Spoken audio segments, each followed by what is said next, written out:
এইরকম এই প্রশ্ন দুটা 46তম বিসিএস এর ইংলিশ প্রশ্ন থেকে নেওয়া, প্রিলিমিনারি ইংলিশ থেকে নেওয়া, দুটোই প্রিপোজিশন দুটোই পার্টস অফ স্পিচ রিলেটেড।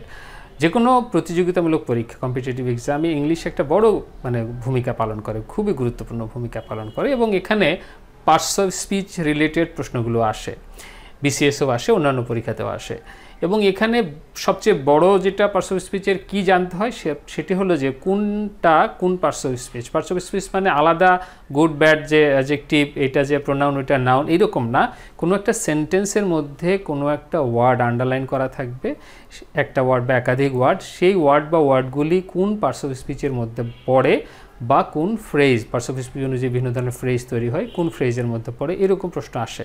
তা আমরা চলেন দু একটা প্রশ্ন আজকে সলভ করি। এরকম এখানে বলা আছে, in which sentence like is used as a preposition. এই যে শব্দটা লাইক, এই শব্দটা কোন সেন্টেন্সের মধ্যে প্রিপোজিশন আকারে আছে, এটা আমাদেরকে বের করতে হবে। তাহলে প্রথম অপশন হলো he likes to it fish. তাহলে বোঝাই যাচ্ছে যেটা প্রিপোজিশন আকারে নাই, কি আকারে আছে। এটা খুবই সহজ, কারণ একটা সাবজেক্ট থাকে, তারপরে এস বাই এস যোগ করা আছে, তার মানে একটা ভার্ব আকারে আছে, এটা প্রিপোজিশন আকারে নাই, তাই না? আচ্ছা, হি লাভস, সে হাসে, লাইক হিজ ফাদার ডাস, মানে হিজ ফাদার লাভস, এই লাভসের পরিবর্তে এখানে ডাস ব্যবহৃত হবে। সে হাসে, তার বাবাও হাসে। তার বাবার হাসি আর তার হাসিকে এক জায়গায় করা হয়েছে আর কি। তাহলে সে একটা কাজ করে, তার বাবা আরেকটা কাজ করে, মানে একই কাজ, হাসার কাজটাই তার বাবাও হাসে, কিন্তু দুইটা কাজকে যুক্ত করা হয়েছে। সুতরাং এটা প্রিপোজিশন না, কারণ এইদিকেও একটা দেখেন সাবজেক্ট আছে, তার ভার্বটা আছে, দুইটা অংশকে যুক্ত করলে আমরা সেগুলোকে বলি কনজাংশন, তাই না? তাহলে এটা একটা কনজাংশন, এটা কোনো প্রিপোজিশন না, তার মানে এইটা আনসার আমাদের হচ্ছে না।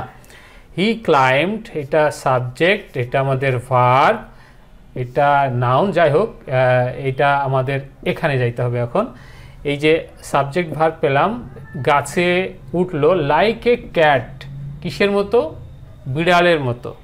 তাহলে এই যে এই ঘটনাটা, গাছে ওঠার ঘটনাটার সাথে এই যে বিড়ালে, ক্যাট, নাউন বা নাউন ফ্রেজ, এইটাকে সে কানেক্ট করলো, এইটা হলো প্রিপোজিশন, তাই না? নাউন বা প্রোনাউন কে কানেক্ট করে এরকম কোনো একটা জিনিস যদি দিতাম টু স্কুল, তাই না? এই যে আই গো টু স্কুলের মতো, তাহলে টু একটা প্রিপোজিশন হতো, এটা একটা নাউন তার সামনে বসলো।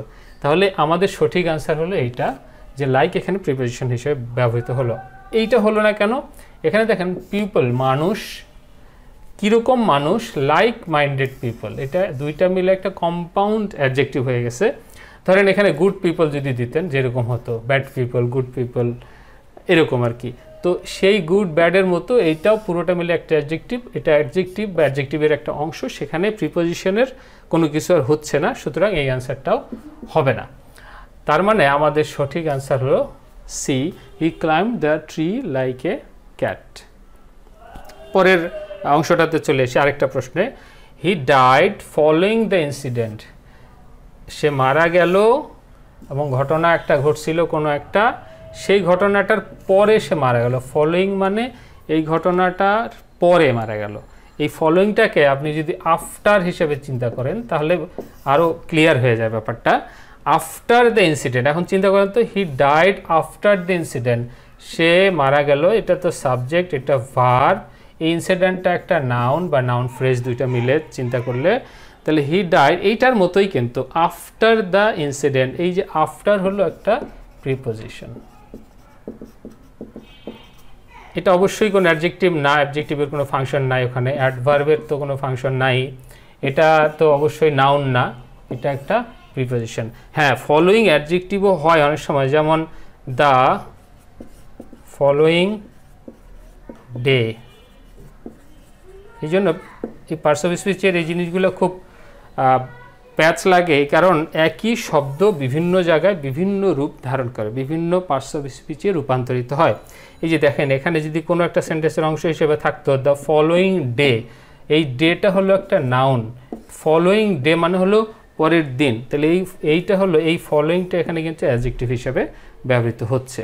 সুতরাং আমাদেরকে খেয়াল রাখতে হবে যে কোথায় বসলো। পার্সোনাল স্পিচ মানে হলো কোনো একটা শব্দ নাউন নাকি অ্যাডজেক্টিভ নাকি ভার্ব নাকি অ্যাডভার্ব, এটা শুধু শব্দটা দেখলে হবে না, সেই শব্দটা কোথায় বসলো, তার ফাংশনটা কি, আশেপাশে অন্যান্য প্রতিবেশী কারা, কাদের সামনে পিছনে সে বসলো এবং কি হিসাবে কাজ করলো, কাকে মডিফাই করলো, কাকে কোয়ালিফাই করলো, মানে কাকে ধাক্কা দিল, কার সাথে গন্ডগোল করলো, কাকে মানে খুব বিউটিফাই করলো বা কাকে বাস দিল, এরকম ব্যাপার স্যাপারগুলো যদি থাকে তাহলে ওই অনুযায়ী তার ক্যারেক্টার অনুযায়ী ভাবতে হবে যে ওই পার্টস অফ স্পিচটা মানে ওই শব্দটা বা ওই শব্দগুলি কোন পার্টস অফ স্পিচ হিসেবে কাজ করবে বা কোন ফ্রেজ হিসেবে কাজ করবে। পার্টস অফ স্পিচের বিভিন্ন নাম অনুযায়ী noun phrase, adjective phrase, adverbial phrase, verbal phrase, এরকম যেগুলো হয় সেই অনুযায়ী আমরা ওইটাকে আইডেন্টিফাই করব।